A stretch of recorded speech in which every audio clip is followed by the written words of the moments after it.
Welcome to Sunshine Cathedral's Queer God Squad. It's Monday, February 3rd, 2025. I'm Bishop Darrell Watkins, the Senior Minister here at Sunshine Cathedral. With me today is Sunshine Cathedral's Executive Minister, he's also my husband, Bishop Robert Griffin, Sunshine Cathedral's Minister of Connections, Reverend Dr. Ann Atwell, and Sunshine Cathedral's Minister of Education, Reverend Kevin Tisdall. Visit sunshinecathedral.org to learn more about our progressive faith community and how you can be a part of it no matter where you live in the world.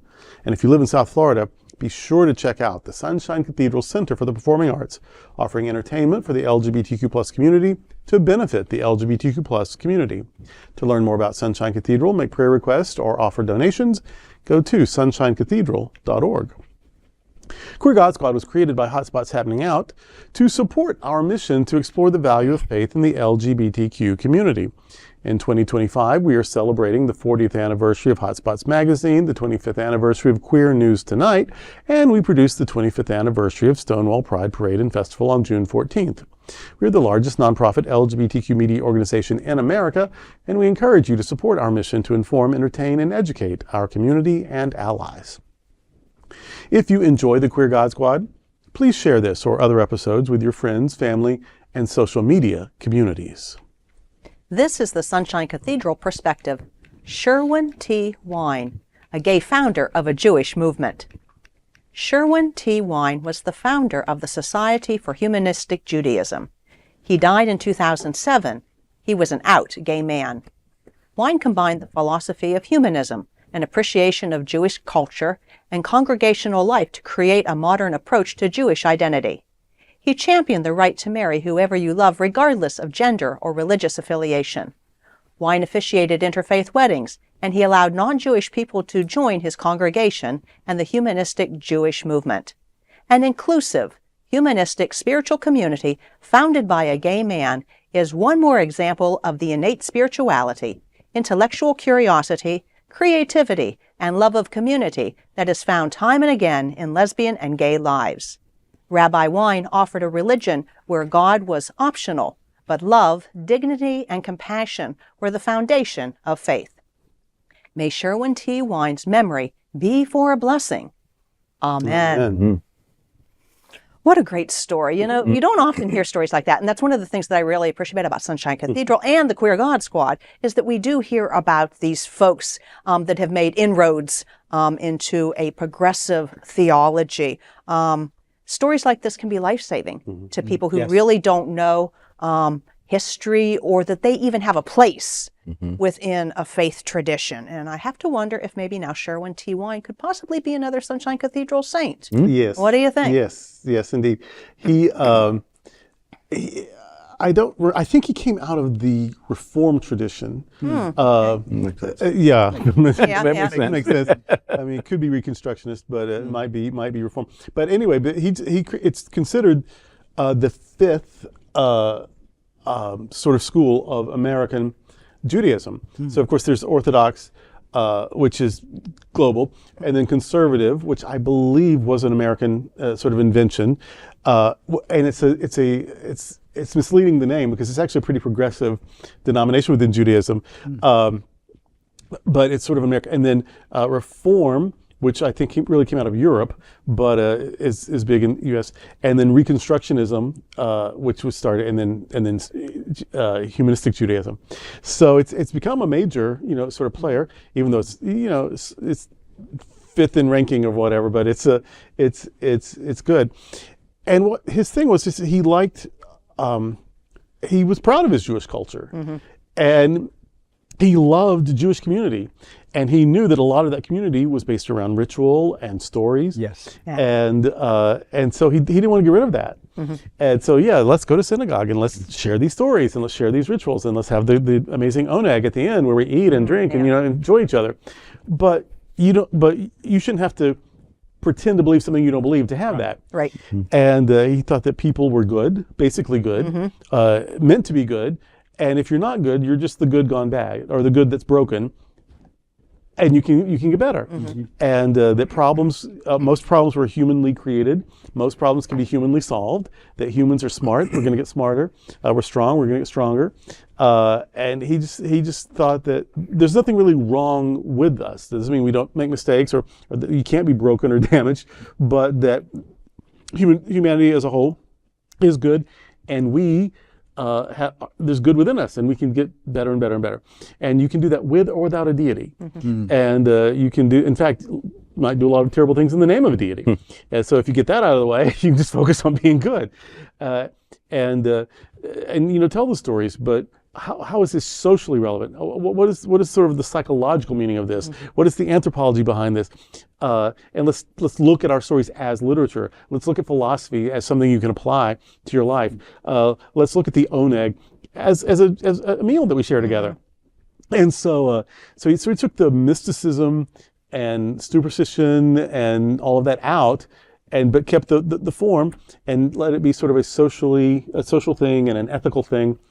And that's appealing to me in lots of ways. Oh, yeah. I mean, we allow for some mysticism, and I think that a lot of the things that we believe in, a lot of times humanists and atheists will say, they don't believe in things. I do believe in mystery. I do believe there are things I can't figure out, and I'm willing to call that God. But I don't care if anybody else does. I'm not bothered by it. And so he is very inspirational to me, and that he's gay. That gay people, that even though he's a thinking intellectual person, he's like, I can't buy into this whole concept. And also it's important to realize that after World War II, a lot of Jewish people were so disappointed. You live your life thinking that you are God's community. That this is our God. Before this was the God of creation, before this was the God of the world, this was our God. And our God was the God of gods. Our God was the best God. And we've been singing that song for millennia. Yeah. And our God apparently couldn't care less when 6 million of us were being wiped out. 11 million if you add all the non-Jews. Yeah. They were in the same boat. Yeah. So 11 million people being exterminated. By the way, mass deportations preceded that, just P.S. But here 11 million of us were being scared. And our God that we're calling out to, that we're being faithful to, either is unaware, is unconcerned, is unable, or it just isn't.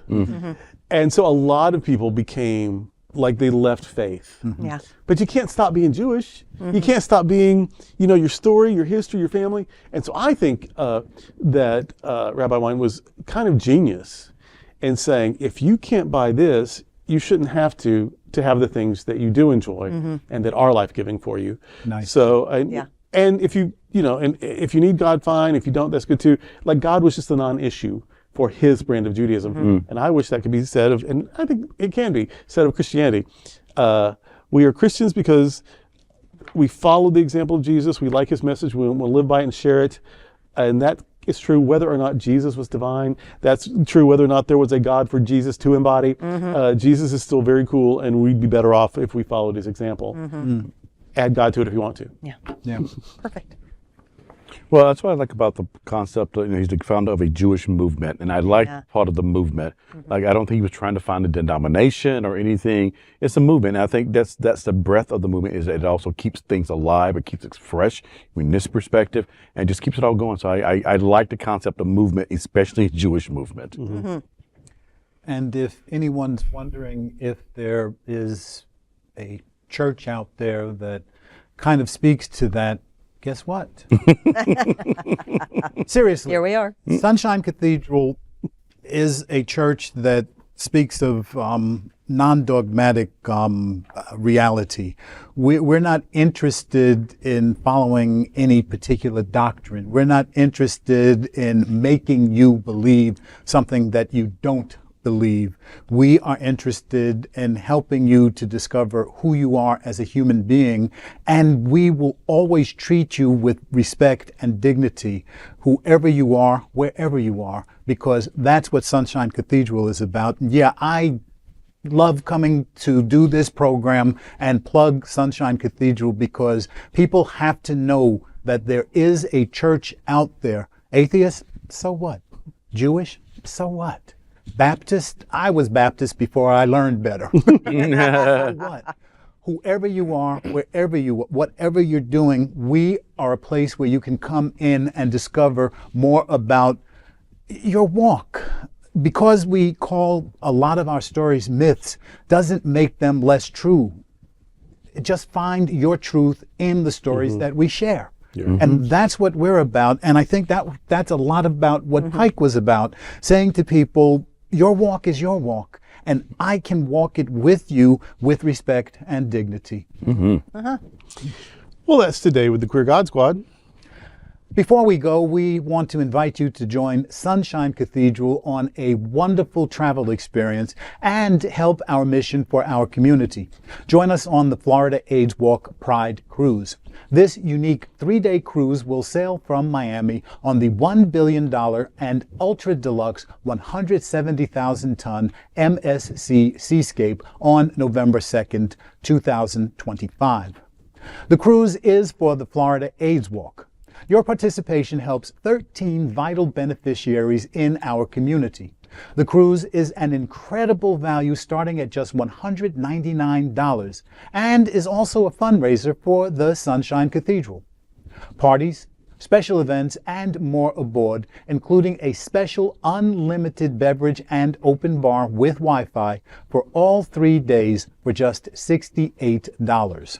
We invite you to join us on this amazing cruise for fun, this vital cruise for good.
We want to thank you for joining us. We are here daily at 3 p.m. to have some fun and to discuss what our LGBT community is talking about.